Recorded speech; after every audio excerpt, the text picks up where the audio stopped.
हम सोचते हैं कि यात्रा हम तय करते हैं, पर सच में बुलावा उन्हीं का होता है। ये हमेशा सिद्ध हो जाता है जब भी वो बुलाते हैं। शिवरात्रि से एक दिन पहले दोपहर के 3-4 बजे बैठे बैठे मन में विचार आया कि इस बार शिव कहाँ बुला रहे हैं।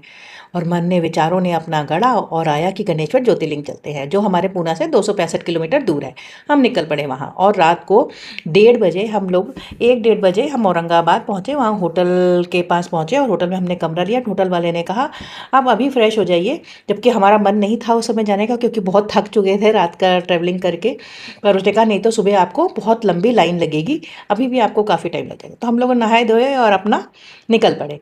और हम चलते रहे अपना। रास्ते में काफ़ी बैरिकेटिंग लग गई थी, तो हम दोनों अपना, और लाइन में हम जब लग रहे थे तो ऐसे लग रहा था कि रेलिंग के चक्कर में चक्कर नहीं, जैसे अहंकार घूम रहा हो।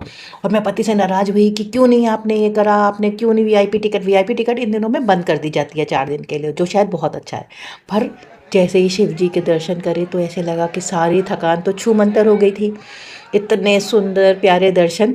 बस हम लोगों ने, ये मुझे बहुत ही अच्छा लगा कि जो वीआईपी दर्शन बंद किए जाते हैं ना, कि वो बहुत ज़रूरी हैं, कि हम पैसे के दम पर नहीं, धैर्य और समर्पण के साथ दर्शन करें। ये शायद बहुत ही अच्छा सिस्टम है उनका, और ये व्यवस्था सच में हम सबका अहंकार तोड़ देती है।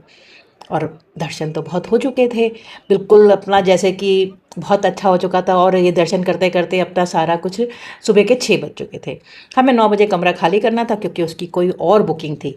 2 घंटे आराम करा, थके हुए थे, पर भीतर से आवाज़ आई कि अब क्या। पर यात्रा तो अभी पूर्ण नहीं हुई थी ना। इतने में हम लोग यूं ही घूमते घूमते छोटे छोटे जो दुकानें लगी हुई थे वो देखने लगे। वहाँ पर एक पवित्र कुंड था, जहाँ पर, जिसकी कहा जाता है, कहानी है कि माता कृष्णा कुसुमा प्रतिदिन 101 शिवलिंग बनाकर ना जल में विसर्जित करती थी। उनके पुत्र की परीक्षा हुई, फिर भी उन्होंने कहा कि जो दिया है वो भी आपका है, जो लिया है वो भी आपका है। और उनकी निष्काम भक्ति से प्रसन्न होकर शिव वहीं प्रकट हुए थे, उसी ज्योतिर्लिंग रूप में वहीं स्थापित हो गए थे। वहीं जो है 8 छोटे शिवलिंग 8 तीर्थ का प्रतीक है। हमारे पास ना फूल थे, ना पूजा की थाली थी, बस अंजलि वर जल, और वही सबसे बड़ा अर्पण बन गया था। उस क्षण समझ आया कि शिव को वस्तु नहीं, विश्वास चाहिए। अगर हम वहाँ ना जाते ना तो यात्रा अधूरी रह जाती। और हमारे शिव तो पूर्ण है ना, वे हमें अधूरा नहीं छोड़ते। सच तो यह है कि असली पूर्णता समर्पण में है। जब हम छोड़ देते हैं तो शिव खुद ही प्रकट हो जाते हैं।